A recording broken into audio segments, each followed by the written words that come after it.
नमस्कार दोस्तों। जब कर्ण के एक बाण ने तोड़ा था द्रोणाचार्य का घमंड। दोस्तों, आप ये तो सब जानते ही होंगे कि महाभारत में गुरु द्रोणाचार्य का एक बहुत ही अहम किरदार था, क्योंकि उन्होंने ही सभी पांडव एवं कौरवों को युद्ध कला की शिक्षा दी थी और उन सभी में से अर्जुन उनका प्रिय शिष्य भी बन गया था और उन्होंने अर्जुन को समस्त संसार का सर्वश्रेष्ठ धनुर्धर घोषित भी कर दिया था।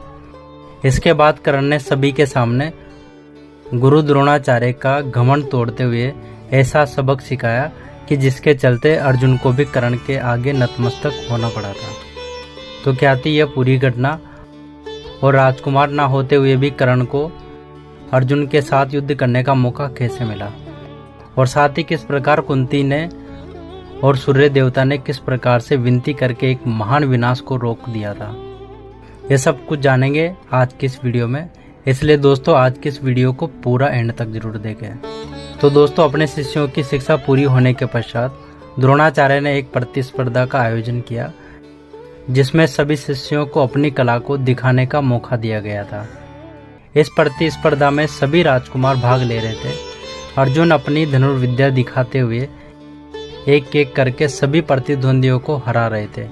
यह देखकर गुरु द्रोणाचार्य बहुत प्रसन्न हुए, और हो भी क्यों नहीं, क्योंकि अर्जुन द्रोणाचार्य का सबसे प्रिय शिष्य जो था, और अपने प्रिय शिष्य को इस तरह से कीर्तिमान स्थापित करते हुए देखना उनके लिए बहुत ही गौरव की बात थी। इसलिए गुरु द्रोणाचार्य को अपने ज्ञान पर बहुत घमंड आ गया और उन्होंने इसी आवेश में आकर अर्जुन को संसार का सर्वश्रेष्ठ धनुर्धर घोषित करते हुए कहा कि अर्जुन मेरा एक महान शिष्य है, और अर्जुन के जैसा धनुर्धर ना ही इस संसार में पहले कभी हुआ था, और ना ही अभी है, और ना ही भविष्य में इसके बाद होगा, क्योंकि मैंने उसको शिक्षा दी है।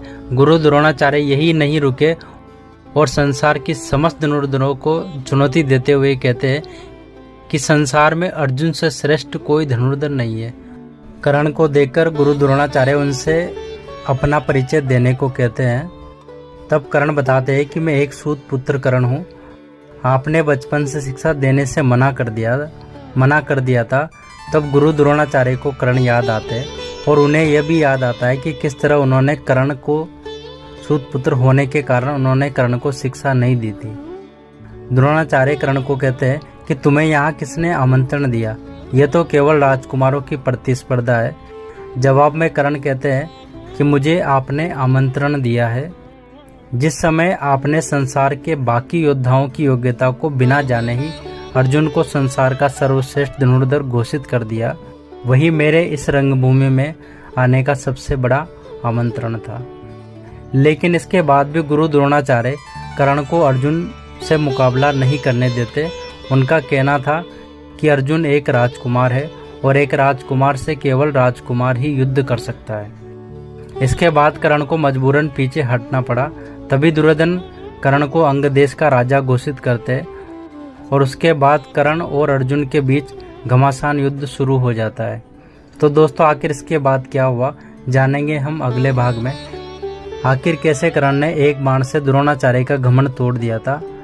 तब तक बने रहेगा हमारे चैनल पर, और जो भी नए हैं तो चैनल को सब्सक्राइब करें और बेल आइकन को जरूर दबा दें, ताकि जैसे इसका अगला भाग आएगा तो उसका नोटिफिकेशन आप सभी को सबसे पहले मिल सके। Thank you so much.